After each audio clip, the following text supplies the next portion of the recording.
এটা হচ্ছে 1 HP water পাম্পের মোটর। তো মোটরের কয়েলটা দেখে আমার কোনোভাবেই মনে হয়নি যে এই মোটরের কয়েলটা বাদ দিয়ে আবার নতুন করে রিওয়াইন্ডিং করা লাগবে। তো এখানে যে সমস্যাটা হয়েছে দেখতে পাচ্ছেন যে কয়েলটা কিন্তু একেবারে ফ্রেশ কন্ডিশনে আছে।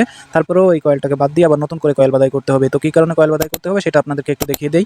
তো দেখুন এখানে ইনসুলেটর, সেপারেটর বা ফাইবার যেটাই বলেন এটা কিন্তু গলে গেছে। আপনারা লক্ষ্য করলে দেখতে পাবেন যে এটা কিন্তু ওভারহিট হওয়ার কারণে গলে গেছে। আর এই অবস্থায় মোটরটা বন্ধ হয়নি, মোটর কিন্তু চলছে, বাট মোটরের বডিতে ডিরেক্ট কারেন্ট চলে আসছে যেহেতু কয়েল টু বডি শর্ট হয়ে গেছে। কয়েলের কারেন্ট বডিতে প্রবাহিত হচ্ছে, যেটা অত্যন্ত বিপজ্জনক। আর এই অবস্থায় মোটরটা চালালে মোটরের বডিতে কিংবা পানিতে হাত দিলেই মারাত্মক ইলেকট্রিক শক লাগবে, যেটা কাস্টমার নিজেও শক খেয়েছে, যার কারণে মোটরটাকে সে রিপেয়ারের জন্য নিয়ে এসেছে। আর এই মোটরে এই সমস্যাটা কি কারণে হয়েছে সেটা আমি আপনাদেরকে বলছি। আপনারা জানেন যে মোটরে দুইটা বিয়ারিং ব্যবহার করা হয়। তো এই বিয়ারিং নষ্ট হয়ে যাওয়ার পরেও কাস্টমার মোটরটাকে বন্ধ করেনি, মোটরটাকে চালিয়ে রেখেছে, যার কারণে মোটরের যে ইনসুলেটরগুলো আছে, ফাইবারগুলো, সেগুলো অত্যন্ত গরম হয়ে গিয়েছিল, যার কারণে এটা গলে কয়েল টু বডি শর্ট হয়ে গেছে। এখানে দেখতেই পাচ্ছেন যে ইনসুলেটরগুলো কিন্তু একেবারে গলে গেছে।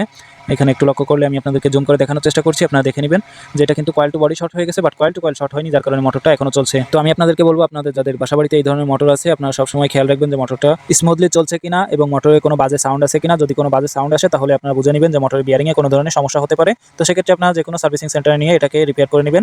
বিয়ারিং পরিবর্তন করলে মোটরে এই ধরনের কোনো সমস্যা হওয়ার চান্স থাকবে না। আমি খুব শীঘ্রই এই মোটরের কয়েল বাদাই করার সম্পূর্ণ ডাটা সহ ফুল ভিডিও নিয়ে আপনাদের মাঝে আবারও উপস্থিত হব। আপনারা দেখার জন্য অবশ্যই চ্যানেলটা সাবস্ক্রাইব করে রাখবেন, ভিডিওতে একটা লাইক দিবেন এবং ভিডিওটা শেয়ার করে দিবেন।